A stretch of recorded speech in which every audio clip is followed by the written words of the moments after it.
भगवान श्री कृष्ण ने श्रीमद् भागवत में कहा है कि मेरी प्राप्ति न योग की क्रियाएं करने से होती है, न कोई ज्ञान विज्ञान की किताबें पढ़ने से होती है, न तीर्थ यात्रा करने से होती है, न व्रत उपवास करने से होती है। भगवान ने कहा भागवत में कि मेरी प्राप्ति एकमात्र सत्संग से ही हो सकती है। सत्संग से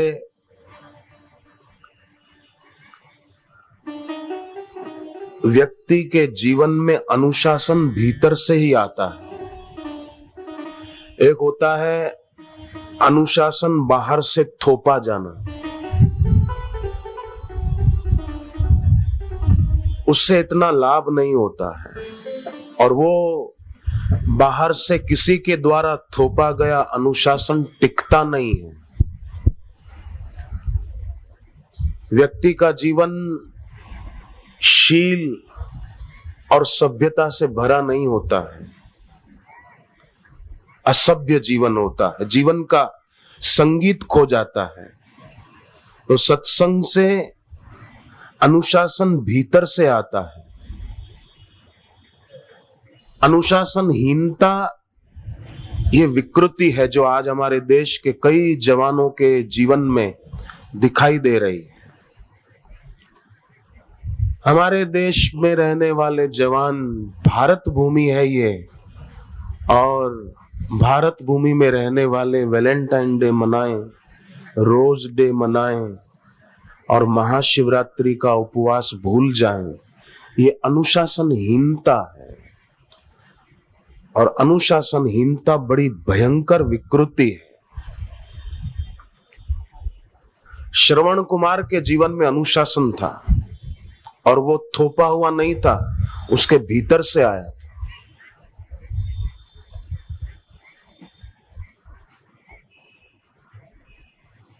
श्रवण कुमार की कथा आप जानते हैं, वो अपने माँ बाप की कैसी सेवा करते थे।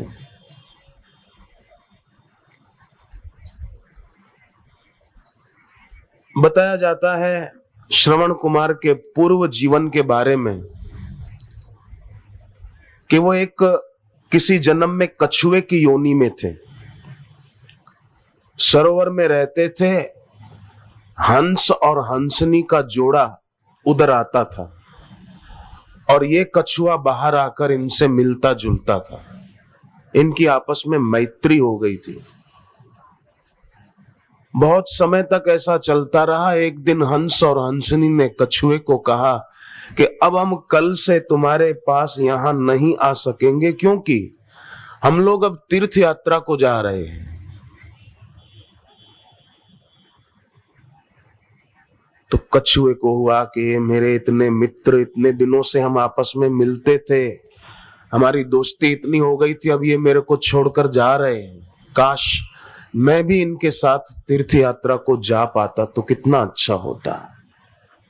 पर मेरे पंख नहीं है, तुम तो उड़ जाओगे, और उड़ान भरते भरते थोड़ी देर में कहीं के कहीं निकल जाओगे, और मेरे को तो पंख है नहीं, मैं उड़ान भर नहीं पाऊंगा। हंस और हंसनी को भी हुआ कि हमारा मित्र रह जाएगा, इसको भी कैसे लेकर जाएं अपने साथ। वो कहीं से एक मजबूत लकड़ी उठाकर ले आए, और दोनों ने कछुए को कहा कि हम इस लकड़ी को अपनी चोंच में कस के पकड़ लेते हैं। मित्र कछुए, तू इस लकड़ी को अपने मुंह से कस के पकड़ रखना, हम अपने साथ तुझे भी तीर्थ यात्रा करवा देंगे, चल। हंस और हंसनी के जोड़े ने वो लकड़ी अपने मुंह में पकड़ रखी, और कछुए ने अपने मुंह से वो लकड़ी पकड़ ली। तो आप कल्पना करो, उड़ान भरी तो इन दोनों हंसों के साथ लकड़ी को मुंह में पकड़ के कछुआ भी उड़ान भर रहा है। कई तीर्थों में उसको घुमाया। उड़ान भरते भरते एक बार कछुए को हुआ कि इन दोनों ने मेरे ऊपर कितना उपकार किया है, इनके उपकार का बदला मैं चुका नहीं पाऊंगा। कैसा इन्होंने खुद कष्ट उठाया और मुझे तीर्थ यात्रा करवाई, मैं इनका ऋण कैसे चुका पाऊंगा। ये सोचते सोचते कछुआ बोल भी पड़ा कि मैं इनका ऋण कैसे चुका पाऊंगा। तो बोला तो मुंह खुला धड़ाम से गिरा नीचे। नीचे किसी ने अपने खेतों के इलाके में आग लगाई हुई थी, वहां वो कछुआ गिरा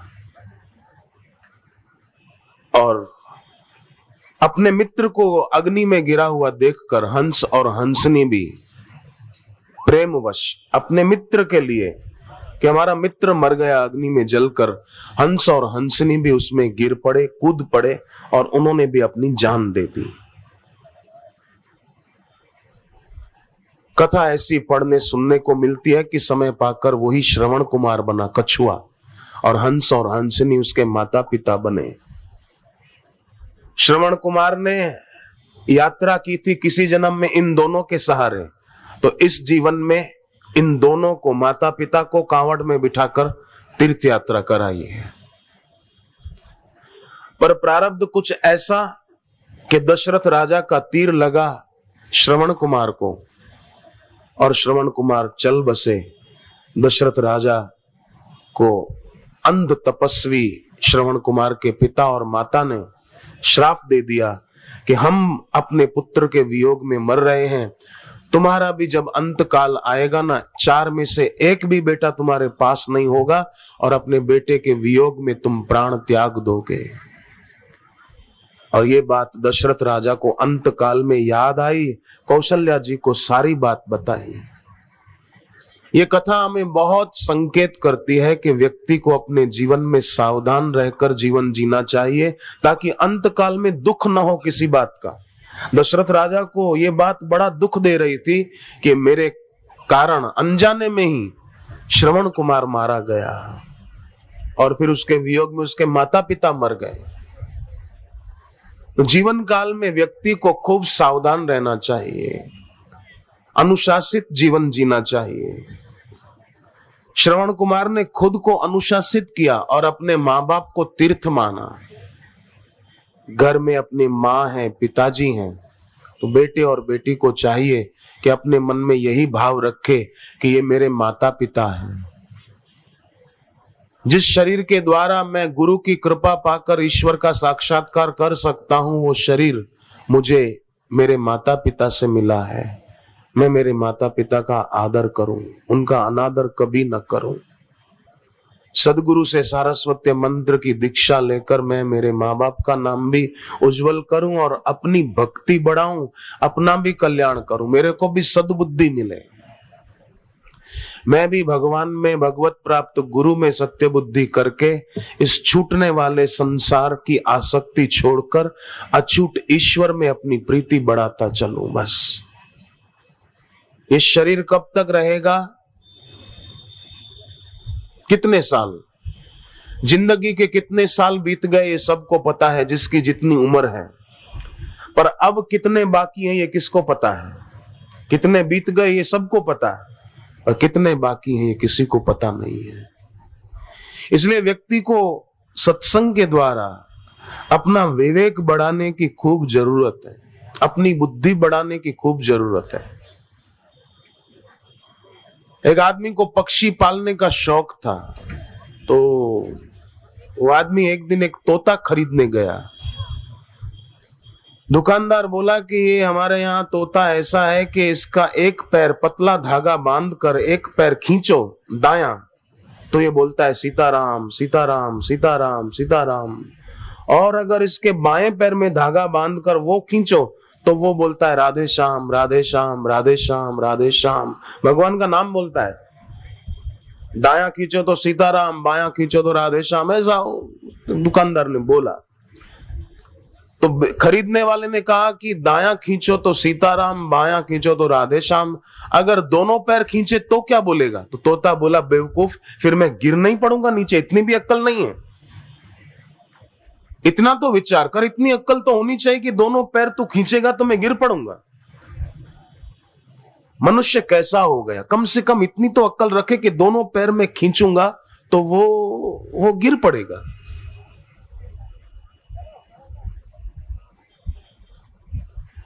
मैं कम से कम इतना विवेक तो रखूं कि जिसका वियोग होने ही वाला है और हो ही रहा है, क्यों ना मैं अभी से उसका वियोग मानकर, देखकर भगवान के नाम में और भक्ति में अपना मन लगाऊं। प्रपंच में अधिक उलझूं क्यों? कौन क्या कर रहा है, कौन क्या कर रही है, उधर नजर न रखकर मैं खुद क्या कर रहा हूं। इतने साल मैंने दूसरों को देखते गंवाए, मैं खुद को कब देखूंगा? अणु विज्ञान के रचयिता मिस्टर आइंस्टाइन ने बहुत बढ़िया बात कही। आइंस्टाइन जब अंतिम श्वास गिन रहे थे तो उनसे किसी ने पूछा कि अगर आपको भगवान दोबारा जीवन दें तो आप क्या भगवान से मांगेंगे और क्या करना पसंद करेंगे?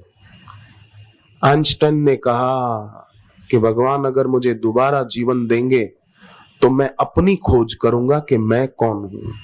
मैंने आज तक बाह्य जगत में रिसर्च बहुत की, अब मैं अपनी रिसर्च भी करूंगा कि मैं कौन हूं। मैंने दूसरों पर नजर रखी, खुद पर कब रखूंगा? मैंने दूसरों की जानकारी बहुत ली, ये क्या कर रहा है, वो क्या कर रही है, वो क्या कर रहा है, उधर क्या हो रहा है, उधर, पर यहां क्या हो रहा है वो भी तो देख। कितना तेरा समय बीत गया और कितना बीता जा रहा है, और उस पसार होने वाले समय में हम जो कर रहे हैं उसका फल किसको भोगना पड़ेगा? बोले मैं मेरे कर्तव्य का पालन कर रहा हूं। कर्तव्य किसको बोलते हैं वो पता ही नहीं है।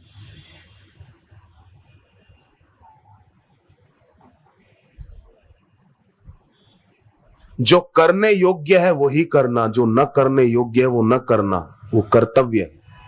न करने योग्य करते रहना वो अकर्तव्य है।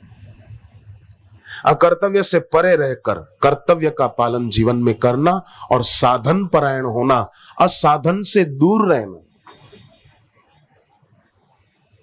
सत्संग को, सदगुरु की दीक्षा को खूब महत्व देना। हवाई जहाज जा रहा था फुल स्पीड से, तो एयर होस्टेस ने पैसेंजरों को सूचना दी कि एक बहुत बुरी खबर है। पैसेंजर घबराए। एसी चल रहा था जहाज में पर पसीना आ गया। क्या बुरी खबर है? एयर होस्टेस बोली कि दिशा सूचक यंत्र हमारे जहाज का खराब हो गया है। अब जहाज किस दिशा में जा रहा है पता नहीं चल रहा, और जहाज कहां उतारना ये भी पता नहीं चल रहा है। पैसेंजर घबराए कि अब क्या होगा। इतने में वो परिचारिका बोली कि एक अच्छी खबर भी है। खुश हो गए कि क्या अच्छी खबर है? बोले अच्छी खबर यह है कि हम जहां भी जा रहे हैं बहुत स्पीड से जा रहे हैं। अब कहां जा रहे हैं पता नहीं, जहाज कहां उतारना पता नहीं, पर बोले जहां भी जा रहे हैं बहुत तेज गति से जा रहे हैं। अब दिशा का पता नहीं तो गति क्या करेगी जीवन में? पेट्रोल खत्म हो जाएगा फिर। विज्ञान इंसान को गति देता है, सदगुरु की दीक्षा वो व्यक्ति को दिशा देती है, सही दिशा जो कल्याणकारी है, जो उन्नति करती है, लौकिक और अलौकिक। इसलिए जीवन में शुभ का स्थगन करने की आदत जो पुरानी है, उस पुरानी आदत को छोड़ने का अगर ठान ले कोई व्यक्ति तो वो आदत छूट भी सकती है। जैसे शराब पीने की आदत कोई छोड़ना चाहते हैं तो कईयों की छूट भी जाती है। बीड़ी और तंबाकू की आदत जो छोड़ना चाहते हैं उनकी छूट भी जाती है। ऐसे ही शुभ को कल पर टालने की आदत जो पुरानी है वो भी अगर छोड़ना चाहें तो छूट सकती है।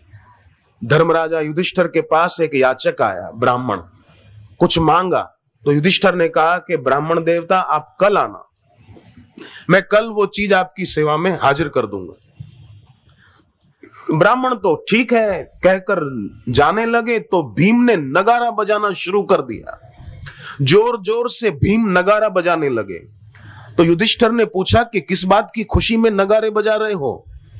भीम ने कहा कि मेरे भाई ने काल पर विजय पा ली इसलिए मैं नगारा बजा रहा हूं। युधिष्ठिर समझ गए कि मैंने उस ब्राह्मण को कहा कि कल ये अच्छा काम कर देंगे। अच्छा काम कल पर नहीं टालना चाहिए। शुभ का स्थगन वो बहुत घातक हो सकता है। और हमारे यहां कई लोग शुभ को टाल रहे हैं। अभी क्या चलिए, अभी क्या जल्दी है, अभी क्या जल्दी है, अभी तो जवानी है, खाओ पियो मजा करो। नहीं, क्या भरोसा है इस जिंदगानी का। आदमी बुलबुला है एक पानी का। पानी के बुलबुले की आयु कितनी। ये कर लूं, जरा ये कर लूं, बस मेरा ये उद्देश्य है, मेरा ये उद्देश्य है, मेरे को एक बार बस ये बन जाना है, मेरे को एक बार बस यूके का वीजा मिल जाए, स्टडी वीजा, वहां जाकर पढ़ूंगा और पाउंड भी कमाऊंगा। यूएस का वीजा मिल जाए तो वहां पढ़ूंगा और बाकी के टाइम में डॉलर कमाऊंगा। पर भाई साहब ये भी सोचना, गुरु नानक देव ने एक बार अपने दो शिष्यों को बुलाया, बाला और मर्दाना। मर्दाना को पूछा, क्यों बेटा, एक सवाल का जवाब तो दे, तू मौत को कितनी दूर देखता है। उसने कहा, गुरुजी आधा दिन बीत चुका, देख लिया आधा दिन, अब बाकी का आधा दिन देखना नसीब है कि नहीं कोई पता नहीं। गुरु नानक देव ने कहा कि तू भी मौत को बहुत दूर जानता है। बाला को पूछा, तू बता मौत को कितनी दूर तू जानता है। बोले, गुरुजी यहां बैठे हैं, यहां से सोचे कि हम अमुक जगह जाएंगे, पर जाते जाते रास्ते में ही प्राण निकल जाएं, क्या पता। गुरु नानक देव ने कहा कि बेटे तू भी मौत को बहुत दूर जानता है। श्वास लिया तो आदम, श्वास बाहर छोड़ा और अंदर ना आया तो नादम। श्वास लेकर छोड़ा तो क्या पता वो अंदर आएगा कि नहीं। ये सोचकर गुरु नानक देव ने कहा, डरना नहीं है, व्यक्ति को अपना विवेक बढ़ाना और भगवान में प्रेम बढ़ाना। सर्व रोग की औषध नाम, सभी रोगों की औषधि भी भगवान का नाम है। और वो भगवान का नाम सदगुरु के मुख से दीक्षा में मिल जाए तो कहना ही क्या। आप सोचिए जरा, एक आदमी के घर पर टिंचर की शीशी नीचे गिरी, टूटी तो टिंचर ढुल गया। टिंचर होता है ना, खून निकला हो लगाओ तो खून बंद हो जाता है, तो शीशी ढुल गई।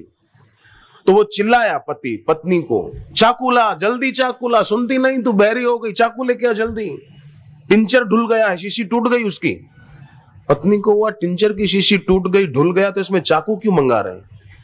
वो ले आई चाकू, तो उसने अपनी हाथ को चीरना शुरू कर दिया, कलाई को चाकू से चीरने लगा। और जब खून बहुत निकलने लगा तो जमीन पर जहां टिंचर ढुला हुआ था वहां रगड़ने लगा कि टिंचर का सदुपयोग कर रहा हूं, खून निकला है, टिंचर ऐसे ही क्यों जाने दूं। अब टिंचर की शीशी बाजार में से दूसरी मिल जाएगी, अपना खून क्यों बहा रहा है। आपको लगेगा कि आदमी बेवकूफ है, पर खोजने जाने की जरूरत नहीं है कि वो कहां रहता होगा। दुनिया में बहुत लोग ऐसा ही कर रहे हैं। श्वासों के हीरे गंवा देते हैं तुच्छ कंकड़ और पत्थर इकट्ठे करने में। सोचते हैं कि हमने ये कमा लिया, हमने ये कमा लिया, हमने ये पा लिया। पर हनुमान जी कहते हैं, राम विमुख संपत्ति प्रभुताई, जाई रही पाई बिनु पाई, सजल मूल जिन सरितन नाही, बरसी गए पुनि तबहि सुखाही। जिन नदियों का मूल सजल नहीं है, वो नदियां बरसात की सीजन पूरी होने पर सूख जाती हैं। गंगा देखो गंगोत्री से जुड़ी है, पानी कितना है उसमें। यमुना यमुनोत्री से जुड़ी है, गोदावरी ब्रह्मगिरी पर्वत से जुड़ी है, नर्मदा अमरकंटक से जुड़ी है, सजल है। मूल सजल है तो नदियों में जल है। उसी प्रकार हमारा मूल ईश्वर है। अगर हम ईश्वर से जुड़े न रहे और मनमुख होकर मेरा तेरा करते रहे तो फिर बरस ही गए पुनि तब ही सुखा। नदी अपने मूल से जुड़ी रहती है तो उसमें पानी रहता है, नहर अपने मूल से जुड़ी रहती है तो सूखती नहीं है। हम भी जुड़े रहे। हकीकत में तो जुड़े हुए हैं ईश्वर से, केवल विस्मृति हो गई है। तो गुरु की दीक्षा और गुरु की विद्या से वो स्मृति जाग जाती है। देखो, एक होता है जोड़ा हुआ संबंध, एक होता है जुड़ा हुआ संबंध। ठीक है, जुड़ा हुआ संबंध है भगवान से और जोड़ा हुआ है संसार से। जन्म हुआ तो ये मेरी माँ, ये मेरा बाप, और माँ बाप ने बोला ये हमारा बेटा, चाचा चाची आए बोले हमारा भतीजा, मामा मामी आए तो बोले हमारा भांजा, है ना। इस संबंध जुड़ते गए, ये है जोड़ा हुआ संबंध। फिर वो लड़का बड़ा हुआ, स्कूल जाने लगा, ये मेरा दोस्त है। शादी हो गई तो ये मेरी पत्नी है, ये मेरे सास ससुर हैं, ये अमुक है, ये अमुक है। ये है जोड़ा हुआ संबंध।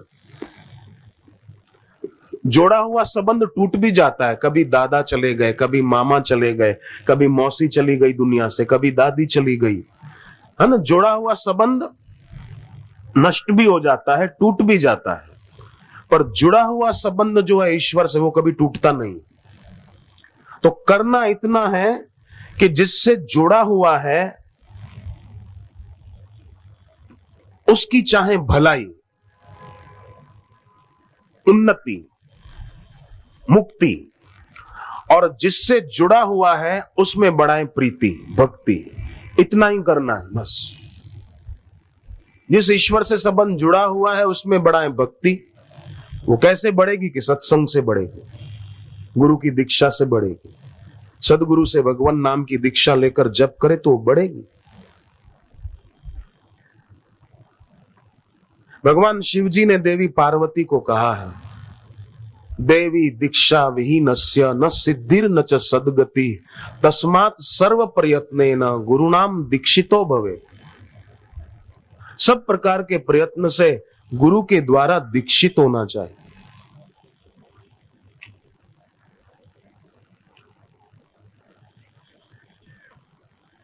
और कई लोग सोचते हैं अभी इसकी जरूरत क्या है। एक पुलिस वाला घर पे सोया था, उसकी पत्नी बाजू में लेटी हुई थी, पत्नी को अभी नींद नहीं आई थी। रात को एक चोर आया, पत्नी ने कहा चोर आया है, बोले सो जा, पुलिस वाला मैं हूं, तू थोड़ी है। चोर ने तो कीमती सामान बांधा और भागा। पत्नी बोली वो जा रहा है, तो बोला सो जा, पुलिस वाला मैं हूं, तू थोड़ी है। चोर तो भाग गया। पत्नी ने कहा कि वो सचमुच भाग गया लेकर, तो पुलिस वाला कहता है कि पुलिस वाला मैं हूं, तू थोड़ी है। तो पत्नी बोली खाली पुलिस वाला मैं हूं, पुलिस वाला मैं हूं, ऐसा बोलते रहोगे कि कुछ करोगे भी? तो वो बोला कि मैं पुलिस वाला तो हूं पर अभी ड्यूटी पर नहीं हूं। अब आप बताओ, वो बोलता है मैं ड्यूटी पर नहीं हूं। तेरे घर पे चोरी हो रही है, तेरे घर का सामान वो लेके जा रहा है और तू बोलता मैं ड्यूटी पर नहीं हूं। ऐसे ही वे लोग हैं बेचारे जो बोलते हैं अभी समय नहीं आया, अभी जरूरत क्या है, बूढ़े हो जाएंगे तब दीक्षा ले लेंगे। पर भाई श्वास का कोई भरोसा नहीं है, और रुपया खर्च करो तो फिर कमा सकते हो, समय खर्च हो गया कहां से कमाओगे? बताओ, कौन सी दुकान से खरीदोगे, कौन से मेडिकल स्टोर से खरीदोगे? श्वास की तकलीफ है, दमे की तकलीफ है, उसकी दवा तो आप किसी डॉक्टर से या मेडिकल स्टोर से ले सकते हो, पर श्वास पूरे हो गए इसकी दवा क्या है? वो किससे लेंगे? फिर भी तुलसीदास जी कहते हैं ऐसी मूढ़ता या मन की, परिहरि राम भक्ति की सरिता आस करत है ओस कण की। ओस की बूंदों से प्यास मिटाने की बात सोच रहे हैं, सोचने की जरूरत है। एक बहुत प्रेरणादायी दृष्टांत है, थोड़ा छोटा सा, ध्यान देना। एक रोगी डॉक्टर के पास गया और कहा डॉक्टर साहब मुझे खुजली की तकलीफ है, और विशेषकर रात को जब मैं सोता हूं ना तो खुजली बहुत होती रहती है पूरे शरीर में। डॉक्टर मैं सो नहीं पाता हूं, इतनी खुजली होती है, और सो नहीं पाता हूं तो अगले दिन अपना काम भी ठीक से नहीं कर पाता हूं, दिन में भी बड़ी दिक्कत होती है, तो आप कुछ कीजिए। तो डॉक्टर ने क्या किया, उसको कुछ गोलियां दी, टेबलेट दी कि ये खाना। तो रोगी ने पूछा ये काहे की गोलियां हैं? खुजली मिटाने की। डॉक्टर बोले नहीं, ये नींद की गोलियां हैं। तो बोले खुजली की बीमारी है और गोलियां आप नींद की दे रहे हो, क्यों? डॉक्टर ने कहा कि भले आदमी, आपको नींद आ जाएगी ना तो फिर खुजली की याद ही नहीं रहेगी, गहरी नींद में सो जाओगे। आप तो सो जाओ, उसकी चिंता मत करो, नींद की गोली लो और सो जाओ। अब आप बताओ, जो मूल रोग है उसकी दवाई नहीं दे रहे हैं, बस नींद की गोली ले लो। संसार में सब ऐसा ही कर रहे हैं, मूल रोग को भूल रहे हैं। समय बीता जा रहा है और जन्म मरण का चक्कर फिर से काटना पड़ेगा, क्या फायदा? सदगुरु से सही औषधि लो। आत्मज्ञानी गुरु जिनको ईश्वर का साक्षात्कार हुआ है वो नींद की गोली नहीं देते, वो भवरोग मिटाने की औषधि भगवान का नाम दीक्षा में देते हैं, जिससे मूल में ये रोग ही खत्म हो जाए और जीते जी मुक्ति का अनुभव हो जाए। 84 लाख योनियों में भटकते आए, हर जन्म में नींद की कितनी गहरी और गंदी आदत है। इस जन्म में भी उस आदत को बनाए रखना चाहते हैं, पर जब सच्चे सदगुरु के पास जाते हैं तो गुरु कृपा करके वो आदत छुड़ा देते हैं अपनी शिक्षा और दीक्षा के द्वारा, अपनी दिव्य दैवी विद्या के द्वारा। आप सोचो ना, कहीं पर हम खड़े हों तो दिखे कि जहरीला सांप आ रहा है, अरे बड़ा जहरीला काला नाग आ रहा है, ओहो। अब सांप से बचने के लिए भागे तो नहीं, किनारा तो न करे, पर सांप के ऊपर सूखा घास और पत्ते डाल दे कि अब तो सांप दिखाई नहीं दे रहा है, वाह वाह, जान छूटी। अब तो सांप दिखाई नहीं दे रहा है, जान छूटी। पर आप सोचो, सांप पर सूखे पत्ते डाल दिए, खतरे की प्रतीति खत्म हो जाएगी, पर सांप तो उसी दिशा में बढ़ा चला आ रहा है जहां आप खड़े हैं। आपको प्रतीति नहीं हो रही कि सांप आपके तरफ आ रहा है। पत्ते डाल दिए हैं, सूखा घास डाल दिया है सांप के ऊपर, और सांप तो आ ही रहा है। उसी प्रकार काल रूपी सांप तो हमारी तरफ आ ही रहा है, पर ये मेरा, ये मेरा, ये मेरा, ये घास और पत्ते डाल दिए। बाकी डोंगरे जी महाराज बोलते थे, एक भागवत की कथा करने वाले संत हो गए, वो बोलते थे कि जीव काल को नहीं देख पाता है, स्थूल दृष्टि है, पर काल सतत देख रहा है। जब से जीव जन्मा तब से उसकी मृत्यु का स्थान और समय ये दोनों निश्चित हो गए, पर सोचता ही नहीं कि हर श्वास मेरी आयु खत्म हो रही है, पत्ते डाल रहा है। मानो किसी को गहरा जख्म हुआ है कहीं शरीर में और उस पर सूखी पट्टी लगा दी, देखने वाले को लगेगा कि इसका उपचार हो गया है और उपचार की प्रतीति भी होगी, परंतु उपचार की प्रतीति होने से जख्म का निवारण नहीं होगा। केवल सूखी पट्टी लगा दी, जख्म का निवारण कैसे होगा? लापरवाही के कारण तकलीफ और बढ़ जाएगी। इसलिए सूखी पट्टियां न लगाई जाए। कोई धन की पट्टियां लगा रहा है, कोई सत्ता की पट्टियां लगा रहा है, सब जख्मों पर सूखी पट्टियां लगा रहे, सूखे पत्ते और घास डाल रहे हैं।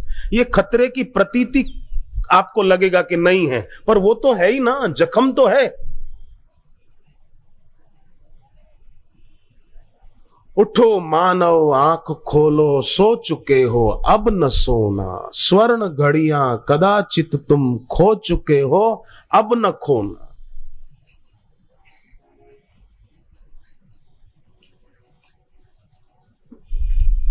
बहुत ही सुंदर समय है ये, मनुष्य जीवन का समय बड़ा सुंदर है। लोग बोलते हैं कलयुग तो भाई बड़ा परेशानी का युग है, पर तुलसीदास जी कहते हैं कलयुग समयुग आन नहीं, जो नर करे विश्वास, गाई राम गुण गण विमल, भवतर बिनहि प्रयास। कलयुग में गुरु से दीक्षा पाकर नाम जप करते हुए आदमी सहज ही अपना कल्याण कर सकता है।